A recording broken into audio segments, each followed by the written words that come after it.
நான் அப்பயே சொன்னேன். பெரம்பூர்ல தலைவர் நாமினேஷன் பண்ணி முடிச்ச உடனே வண்டிய கொளத்தூர் விடுன்னு சொன்னாரு. கொளத்தூர்ல 1 லட்சம் பேர் நின்றுட்டு இருந்தாங்க. அப்பயே சொன்னோம்.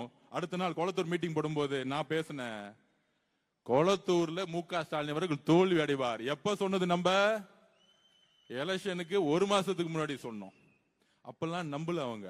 ஏதோ சின்ன பசங்க பேசிட்டு இருக்காங்க. எங்க அப்பா யார் தெரியுமா? மு.க. ஸ்டாலின் அவர்கள். திரு உதயநிதி வெள்ளிவாக்க வந்து, என்னோட வெற்றியோட ஆதவர்ஜனாவுடைய தோல்விதான் எனக்கு முக்கியம். இன்னும் ஒரு அரசியல் பாத்தீங்களா? அவரோட வெற்றியோட என்னோட தோல்விதான் பைக்கும். அந்த பயம் இருந்தா போதும். திரு மு.க. ஸ்டாலினுடைய வாரிசு அவர்களே.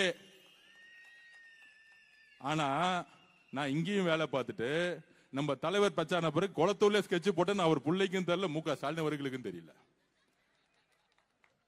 நீங்க என்ன தோக்கடிக்க வேலை பண்ணீங்க? எங்க தலைவர் உங்க கொளத்தூர்லயே செக் வச்சார்.